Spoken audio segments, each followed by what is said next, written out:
Hey everybody, it's Cheyenne and welcome back to my channel.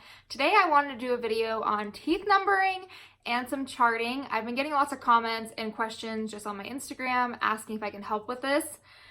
And I'm gonna be honest with you, when I was in school, and if you're brand new in school, this was something that I thought I would never get. And it's also something, like a lot of things in dentistry, is the more you do it, the more you're gonna understand.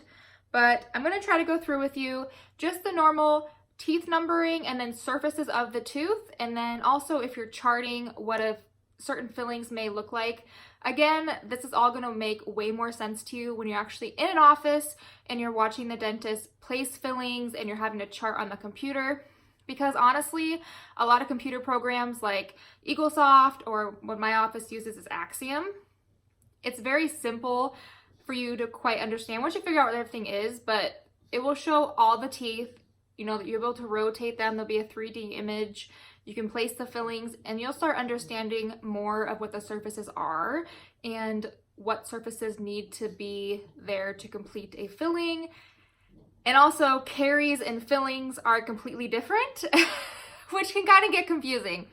Like if somebody has distal caries, you're going to do a DO filling. Because if you just did a distal filling, it's not going to adhere to the tooth very well, and you have to include that occlusal surface to make the filling adhere to the tooth better. But if they have occlusal decay, you can just do an occlusal filling. Or if they have facial decay, you can just do a facial filling. It doesn't have to be a facial incisal or, you know, a DO if they only have occlusal decay, which is something we'll get into. It is a little confusing, but don't be so hard on yourself. When you get into an office, it will make way more sense and you will not struggle with it, I promise. Because as you watch your dentist do fillings and things like that, it's gonna click. Your dentist is gonna say, I need a PA of number 12, and you're gonna know exactly where that is. Or he's gonna say, this person has distal caries, and you're automatically gonna treatment plan a DO filling because you know that that has to include the occlusal surface. It will make sense to you, I promise. Now let's get into some basics of numbering and then just the surfaces of your tooth. So I have a couple models here. I have the one that I always use, and then I actually have this giant molar, and I put some saran wrap on it because I can't just use a marker or a dry erase marker on it because it won't come off.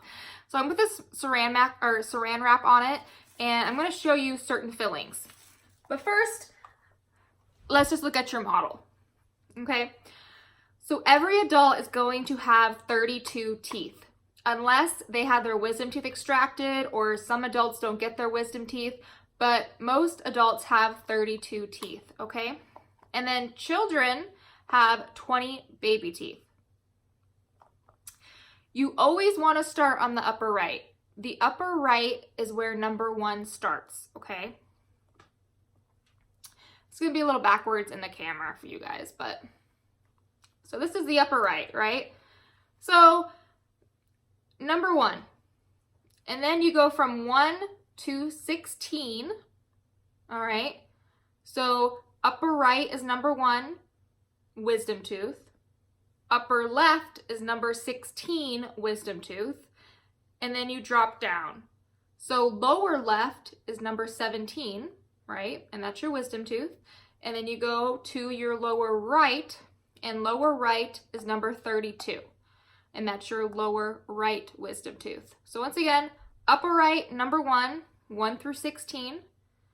Drop down, lower left is number 17 through 32. And 32 is your lower right. Okay? So on your right side, you have number 1 and number 32. On your left side, you have number 16 and number 17. Okay? The easiest way to remember this is, of course, the middle here is your midline. Your 2 front teeth are always 8 and 9. Always. Number 8's on your right side, number 9's on your left side. Your 2 lower front teeth, right below 8 and 9, are 24 and 25. I always remembered it as Christmas and Christmas Eve. They're always right below number 8 and 9, 24 and number 25. And then if you can remember those, you can start to remember other teeth. You're like, okay, so he needs a PA of number 6. Your mind's gonna know that that's upper right, okay? Or he needs a PA number 12, upper left. Because you know that 1 through 8 is on the upper right, and then 9 through 16 is upper left. All right? And again, this will take practice, okay? You don't really, a lot of people in school get caught up on premolar and molar, and which you should know all that, but it will click more when you're in school. Just focus on your numbering, because once you start working, you'll understand that, you know, these are the molars, premolars, incisors. You'll start to understand all that. Just focus on your numbering, because that's going to be most important when you're treatment planning things. You want to make sure you're treatment planning on the right tooth. You want to make sure you're taking x-rays of the right tooth that the doctor's asking, and just things like that. Just always remember upper right is number 1, okay? And I still do it to this day. I will see the patient and then I'm like, okay, number 1, you know, and I always do this nerdy thing that we learned in school, all right? Whatever way the L goes makes the left, and then this is right. So left, right. I don't know. It's just what I do, especially if you're flustered. Sometimes we can forget, or if you start to notice too in your room, sometimes the patient can be set up a little bit backwards, especially like x-ray machines and stuff. I don't know, but just another little quick little tip that could help you remember. Now, actually I'll keep this real quick. Surfaces, a little more tricky, and again, will make a lot more sense once you're working in an office and seeing it every day and treatment planning it. Do not beat yourself up in school over this. If it's not clicking, it did not click for me in school at all, let me tell you, okay? I didn't start clicking with surfaces until I got into an office after school, after I graduated. Then I was like, oh, okay, I'm getting this. In school, it didn't click with me at all. So don't beat yourself up over that at all, okay? So, which let me show you. So molars and premolars are gonna be a little bit different than your interior teeth. There's some surfaces on the tooth that have a little bit of a different word to describe them. So let's just start with the molar. So this is your molar, okay? This surface right here, the top of the tooth, is your biting surface. It's where you chew, right? Where you chew. This is called the occlusal surface. All right. And then you can see this tooth kind of protrudes out right here. That's actually just the cheek side of the tooth. Because if you look in your mouth, the cheek side of your teeth usually pop out a little bit more than the tongue side. So this is your tongue side. Your tongue side of your tooth is the lingual side, okay? The cheek side is your buccal facial, okay? Buccal usually for posterior teeth, or dentists will call them facial too. Interior teeth, they usually use the term facial. So your buccal facial, lingual tongue side, and just remember that, lingual tongue side, okay? Buccal, facial, cheek side, okay? Biting surface, occlusal. Now, this is in your mouth like this, okay? So my throat's back here, and your midline's up here. Your front is up here. The back side of your tooth, back here, distal, which just means distal. You can think of distance. Furthest away from your opening, right? The back side of your tooth.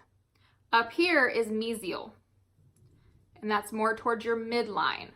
So your midline is what's in between 8 and 9. So it's going towards the front of your mouth, your mesial surface, okay? Now, when I say anterior teeth are a little bit different, because back here, we usually call the cheek side your buccal facial, right? But up here, the term facial is more used. So that's your front of your tooth on your interior teeth. It's still lingual behind, it's still mesial and distal, but as you can see, your interior teeth, you know, they don't have a big biting surface like your molars or premolars. So your interior biting surface of your tooth is actually called an incisal edge, okay? So instead of occlusal for interior teeth, it's incisal edge, or just incisal. And you can just remember like incisors, incisal, To me, it always sounded like scissors, which I think are kind of sharp, and I feel like your anterior teeth, even though they're not really made for shredding and stuff like that, they just feel a little more sharp to me, like your canines and stuff like that. So incisal edge, okay, is for your front teeth. Now, when you're doing fillings, this is where it can get a little bit complicated, where your mind has to kind of think at first, but again, you'll get so used to this. So if your doctor is doing an exam and he says number 8 has facial decay, okay, so number 8, there's some decay, which I can mark this. So he's saying that number 8 has, you know, facial decay. That's fine, you can just do a facial filling. So you would just plan a facial composite filling, okay? You only do composites if you can see the tooth in your smile line. So interior teeth are always gonna be composites. But if he says that number, let's go with, I don't know, number 19.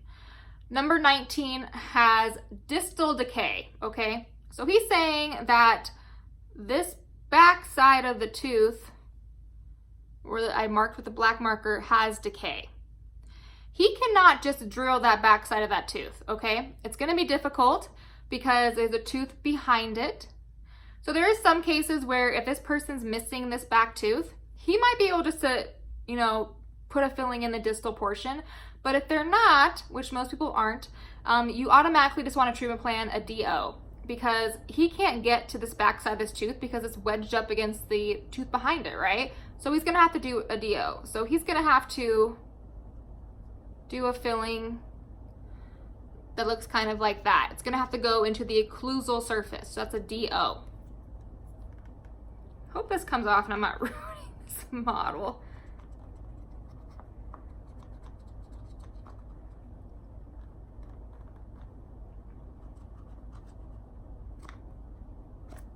I think we're okay.